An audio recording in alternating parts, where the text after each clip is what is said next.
দিলীপে বিজেপির অন্দরে ক্ষোভ, দিলীপের আসন বদলে বিজেপির অন্দরে অশান্তি। হাজারো প্রশ্নে নীরব দিলীপ ঘোষ। নিজে প্রতিবাদী পোস্ট বিজেপির দীপ্তিমান সেনগুপ্ত করেছেন। বিজেপির অন্দরে কি বাঙালি অবাঙালি ভেদ স্পষ্ট? দিলীপের আসন বদলে বিজেপির দ্বন্দ্ব প্রকাশ্যে।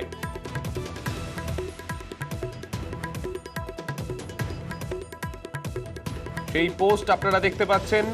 সেই পোস্টে স্বাভাবিকভাবেই বোঝাই যাচ্ছে যে বিজেপির অন্দরে কিছুটা হলেও অসন্তোষ রয়েছে দিলীপ ঘোষের এই যে কেন্দ্র বদল সেই নিয়ে।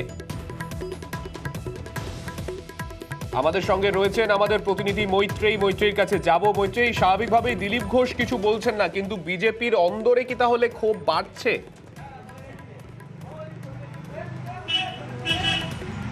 দেখো, ক্ষোভ তো আছেই। তার কারণ তাপস রায় তিনি সদ্য তৃণমূল থেকে বিজেপিতে জয়েন করেছেন এবং যোগ দেওয়ার পরই তিনি প্রার্থী হয়ে গিয়েছেন। অন্যদিকে অর্জুন সিং, যিনি বারবার ফুল বদল করার পরেও কিন্তু তার যে কেন্দ্র ছিল অর্থাৎ ব্যারাকপুর, সেখান থেকে তিনি প্রার্থী হয়েছেন। অন্যদিকে দেবশ্রী চৌধুরী এবং দিলীপ ঘোষ, এই দুজনই জেতা প্রার্থী, তাদের কেন্দ্র বদল হলো। কিন্তু কেন কেন্দ্র বদল করা হলো, এটা নিয়ে কিন্তু না কেন্দ্রীয় নেতা না রাজ্য নেতারা, নেতৃত্ব, তারা কেউই কিন্তু মুখ খোলেননি।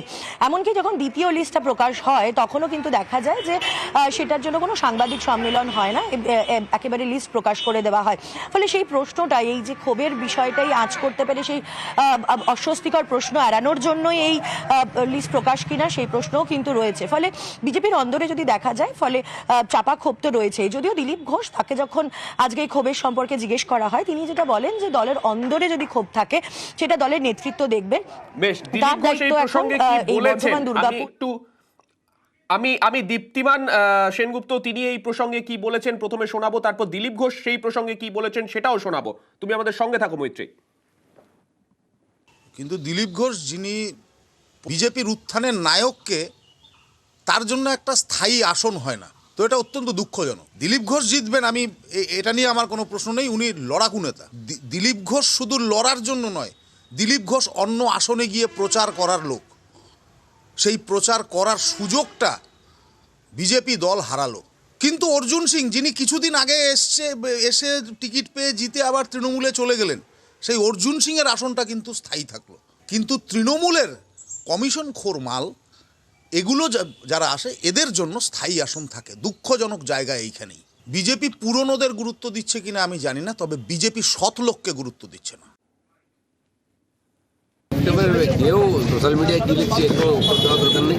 সবাই মনের ইচ্ছা প্রকাশ করছেন, তারা খুশি আছেন হয়তো যে এখানে যেভাবে মানুষের সঙ্গে হয়েছে, যে বঞ্চিত হয়েছে এখানকার মানুষ, কিন্তু যারা পোস্ট করছে সোশ্যাল মিডিয়া আপনাদেরই দলের লোক। সবার লেখার করার অধিকার আছে। বাঙালি অবাঙালি আর কিছু ভেদ নেই। যারা বাঙালির জন্য লড়াই করেছে তারাই অবাঙালিকে মুখ করেছে, অতএব এই প্রশ্ন নেই। দিলীপ ঘোষ এখানকার বিজেপির কর্মীদের সঙ্গে আত্মীয়তার সঙ্গে কাজ করেছে, দাঁড় করেছে, সে লড়তে এসেছে পার্টির নির্দেশ। আমি মৈত্রীর কাছে আরো একবার যাব। মৈত্রী, এই প্রসঙ্গে তুমি নিজে দিলীপ ঘোষের সঙ্গে কথা বলছিলে, সেই ছবিও আমরা দেখলাম, কিন্তু সেখানেও কোনো স্পষ্ট উত্তর কিন্তু দিলীপ ঘোষ দিলেন না। কেন চুপ রয়েছেন তিনি?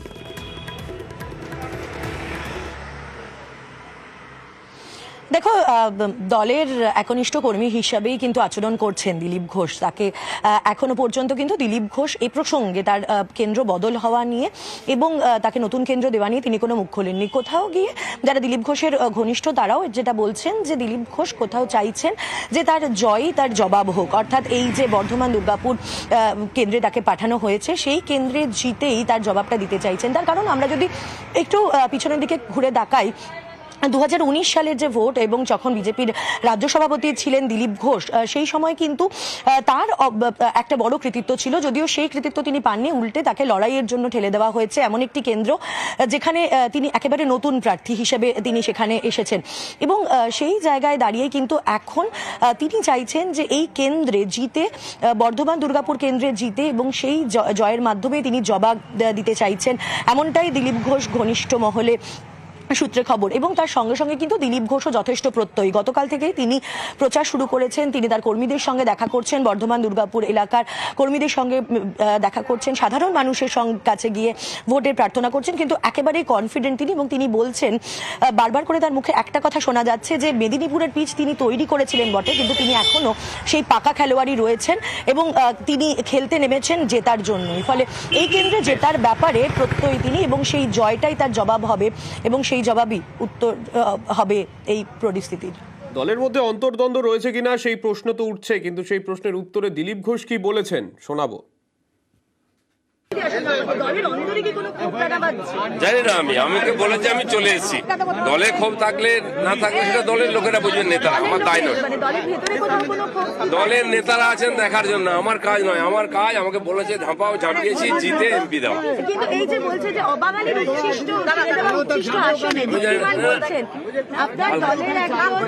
সেটা উনি কি বলেছেন আমার উত্তর দেওয়ার কথা না। আমি বর্ধমান সম্বন্ধে বলবো, ফালতুকে কি বলবো। অন্যদিকে দিলীপের মেদিনীপুর কেন্দ্রে বিজেপি প্রার্থী করেছে অগ্নিমিত্রা পলকে। প্রার্থী বদল নিয়ে তিনি কি বলছেন শুনে নেব।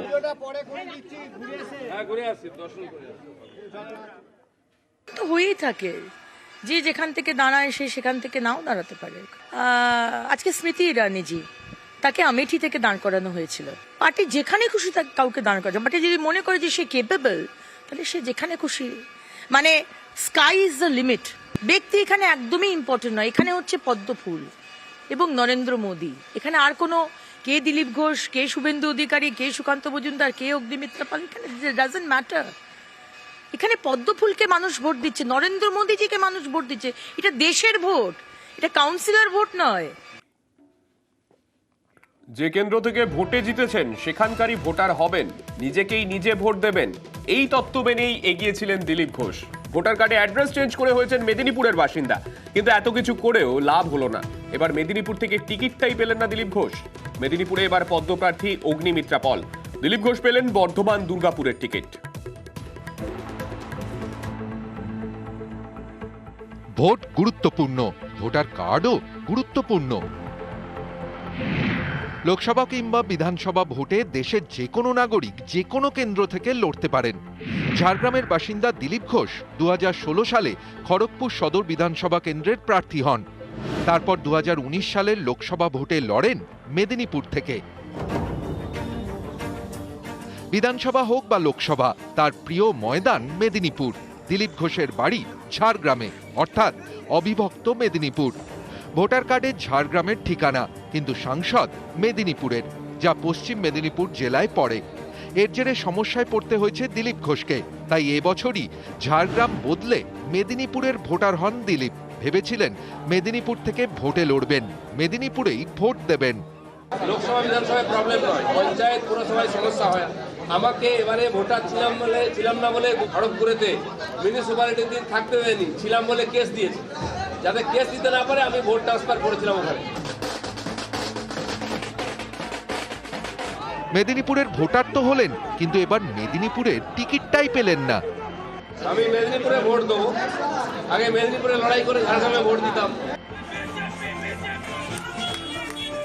দিলীপ ঘোষের মতোই দেবশ্রী চৌধুরীও গতবারের জেতা আসনে টিকিট পাননি। রায়গঞ্জের বদলে এবার তিনি লড়বেন কলকাতা দক্ষিণ থেকে। দেবশ্রী অবশ্য ঠিকানা বদল নিয়ে অত ভাবনা চিন্তা করতে রাজি নন। এক সময় থাকতেন বালুরঘাটে, এখন ঠিকানা রাজারহাট গোপালপুর। আমার বালুরঘাটে ভোটার কার্ড নেই, আমার প্রমিলা স্কুল এই বুথের আমি ভোটার, রাজারহাট গোপালপুর বিধানসভার ভোটার।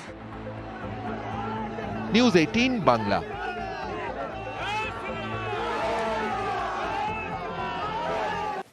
অন্যদিকে বর্ধমান দুর্গাপুর লোকসভা আসনে এবার লড়াই জমজমাট। মুখোমুখি হচ্ছেন দিলীপ ঘোষ এবং কীর্তি আজাদ। শুরু বাগযুদ্ধ।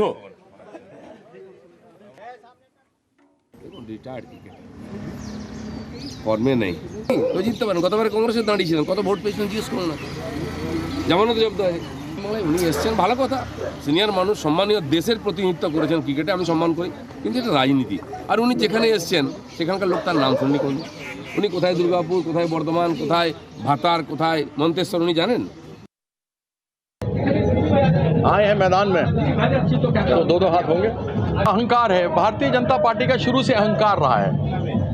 वो हम छक्का मार देंगे, हम बोल्ड कर देंगे, फलाना कर देंगे, वो करके वो जमींदार वाला बात करते हैं कि हम छक्का मार देंगे, हम फलाना कर देंगे, हम ये कर देंगे। हम ये कहते हैं मेरा कर्मी, हम भी कर्मी, मेरे विधायक, मेरे जितने लोग हैं वो सभी लोग मिल करके, दुर्गापुर के लोग मिल करके, वर्धमान के लोग मिल करके उसको छक्का मार के आउट करेंगे। আর ভোটের প্রচারে নেমে মন্তব্যে বিতর্ক, আর এই বিতর্ক কার মন্তব্য ঘিরে? সেই দিলীপ ঘোষ। মুখ্যমন্ত্রী সম্পর্কে দিলীপের মন্তব্যে বিতর্ক। দিলীপের মুখ্যমন্ত্রী সম্পর্কে যে মন্তব্য, তার বিরুদ্ধে অভিযোগ জানাতে কমিশনের দ্বারস্থ তৃণমূল কংগ্রেস। কি বলেছেন তিনি শোনাবো। দিদি গিয়ে গোয়াতে বলেন আমি গোয়ার মেয়ে, ত্রিপুরায় আমি ত্রিপুরার মেয়ে, আমার বাপ তো ঠিক করুন, যাত্রার মেয়ে হওয়া ঠিক না। আর এই মন্তব্য সম্পর্কে কটাক্ষ করতে ছাড়েনি তৃণমূল কংগ্রেস। কি বলেছেন কুণাল ঘোষ শোনাবো। ছি দিলীপ ঘোষ, ছি। এই রুচিহীন কথা এই আপনার আর বিজেপি নেতাদের মুখেই কুৎসিত কথাবার্তা মানায়। দিলীপ ঘোষ, আপনার পার্টি আপনাকে ঘাড় ধাক্কা দিয়ে, গলা ধাক্কা দিয়ে আপনার মেদিনীপুর থেকে তাড়িয়ে দিয়েছে। যারা দলবদলু বিজেপি তারা গিয়ে আপনাদের কাছ থেকে কেড়ে নিচ্ছে। আপনি সেখানে কথা বলার ক্ষমতা নেই। মানসিক অবসাদ থেকে নিজের হতাশাটা মমতা বন্দ্যোপাধ্যায়কে গালাগালি করে তার বহিঃপ্রকাশ ঘটাচ্ছেন। কहीं पे নিগাহে, कहीं पे নিশানা।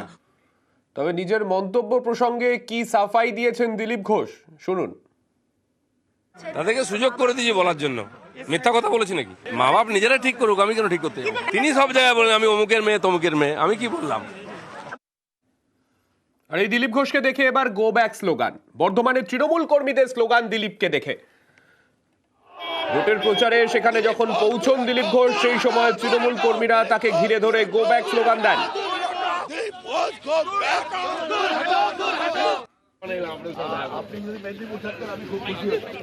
খুব খুশি হতাম দাদা, ভালো লাগে, সঙ্গে থাকবো। আপনি মাটি তৈরি করলেন, চাষ করছেন।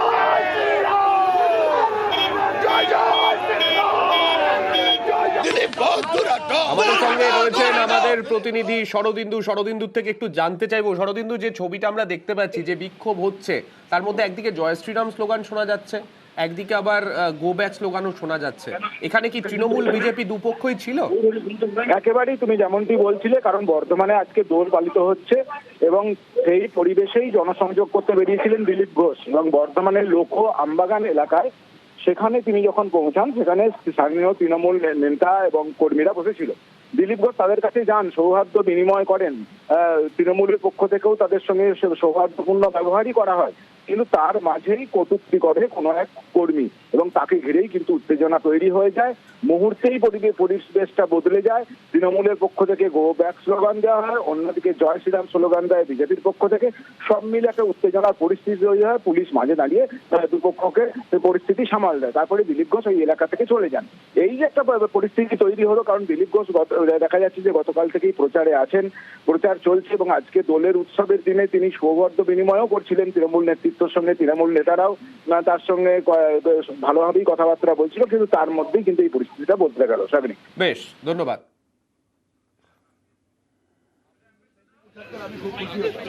খুব খুশি হতাম দাদা, ভালো লাগে, সঙ্গে থাকবো। আপনি মাটি তৈরি করলেন, চাষ করছেন, যে চাষ করে চাষই করে।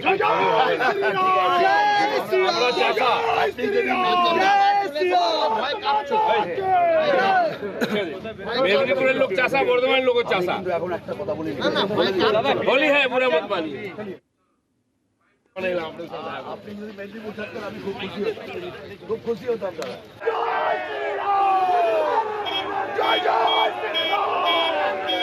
দিলীপ ঘোষ দূর হটো, দিলীপ ঘোষ দূর হটো, Dilip Ghosh go back, Ghosh go back, Dilip Ghosh go back, Dilip Ghosh go back. বাবু বললাম আপনি কেন পালিয়ে এলেন?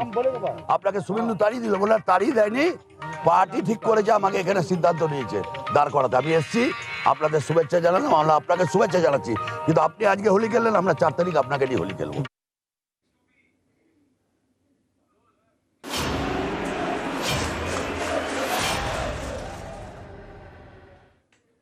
আর দিলীপ ঘোষকে ঘিরে এইদিকে যখন গো ব্যাক স্লোগান হচ্ছে, তখন দিলীপের ময়দানে অগ্নিমিত্রা পল। অগ্নিমিত্রা মেদিনীপুরে প্রচার শুরু করলেন। মেদিনীপুরে প্রচার শুরু বিজেপি প্রার্থীর। মেদিনীপুরের বিজেপি প্রার্থী এবার হয়েছেন অগ্নিমিত্রা পল।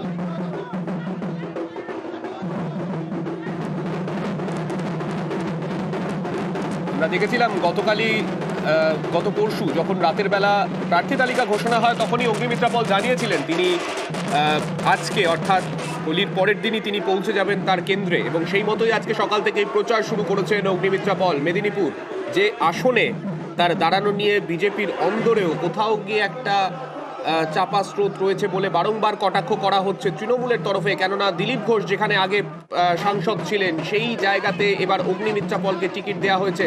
সেই জায়গায় অগ্নিমিত্রা পল সাত সকালে পৌঁছে গেলেন। সেখানে পৌঁছে তিনি প্রচার সারছেন, সাধারণ মানুষের সঙ্গে জনসংযোগ করছেন।